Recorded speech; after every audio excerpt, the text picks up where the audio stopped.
The first surgical attempt at body sculpting was in 1921, with a dancer wanting to improve the shape of her ankles. The surgeon apparently scraped away too much tissue and tied the stitches too tight, resulting in necrosis, amputation, and the first recorded malpractice suit in the history of plastic surgery. Today's liposuction is much safer, only killing about 1 in 5,000 patients, mostly from unknown causes, throwing a clot off into your lung or perforations of your internal organs. Liposuction currently reigns as the most popular cosmetic surgery in the world, and its effects are indeed only cosmetic. A study published in the New England Journal of Medicine assessed obese women before and after having about 20 pounds of fat sucked out of their bodies, resulting in nearly a 20% drop in their total body fat. Normally, lose even just 5 to 10% of your body weight in fat, and you get significant improvements in blood pressure, blood sugars, inflammation, cholesterol, and triglycerides. But liposuction sucks. None of those benefits materialized even after the massive liposuction. This suggests subcutaneous fat, the fat under our skin, is not the problem. The metabolic insults of obesity arise from the visceral fat, the fat surrounding or even infiltrating our internal organs, like the fat marbling our muscles and liver. The way you lose that fat, the dangerous fat, is to take in fewer calories than you burn.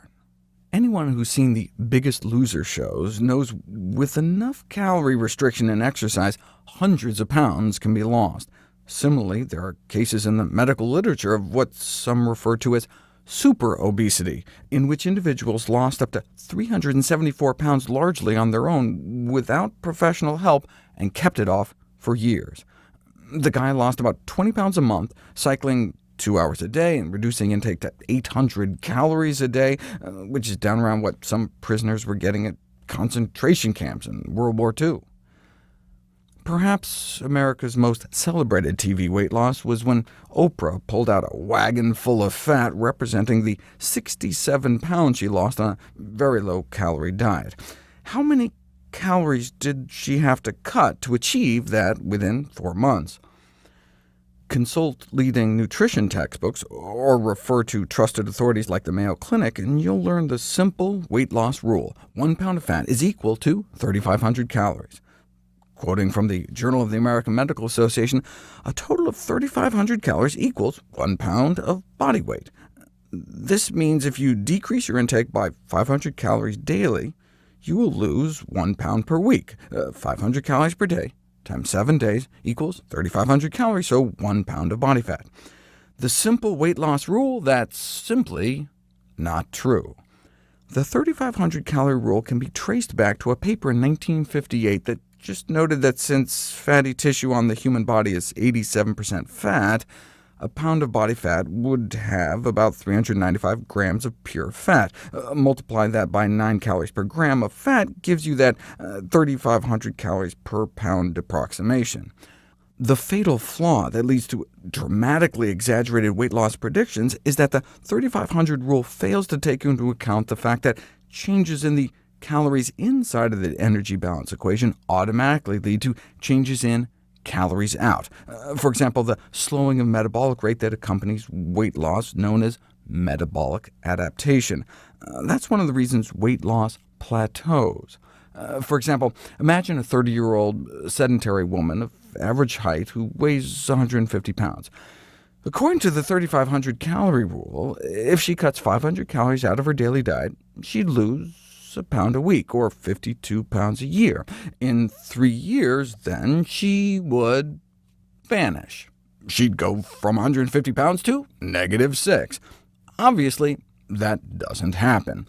What would happen is that in the first year, instead of losing 52 pounds, she'd likely lose only 32 pounds, and then, after a total of 3 years, stabilize at about 100 pounds.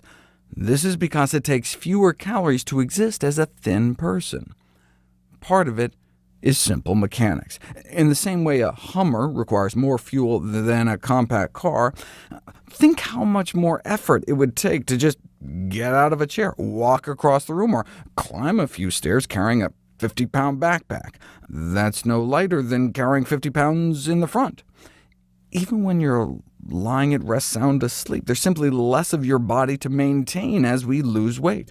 Every pound of fat tissue lost may mean one less mile of blood vessels your body has to pump blood through every minute. So the basic upkeep and movement of thinner bodies takes fewer calories. So as you lose weight by eating less, you end up needing less.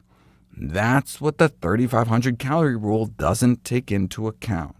Or imagine it the other way. A 200-pound man starts eating 500 more calories a day.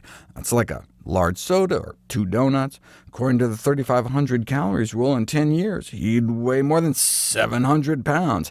That doesn't happen because the heavier he is, the more calories he burns just existing. If you're 100 pounds overweight, that's like the skinny person inside you trying to walk around balancing 13 gallons of oil at all times, or lugging around a sack containing 400 sticks of butter wherever you go. It takes about 2 donuts worth of extra energy just to live at 250 pounds, and so that's where he'd plateau out if he kept it up. So weight gain or weight loss given a certain calorie excess or deficit is a curve that flattens out over time rather than a straight line up or down. Nevertheless, the 3,500 calorie rule continues to crop up, even in obesity journals. Public health researchers used it to calculate how many pounds children might lose every year if, for example, fast food kids' meals swapped in apple slices instead of French fries. They figured 2 meals a week could add up to about 4 pounds a year.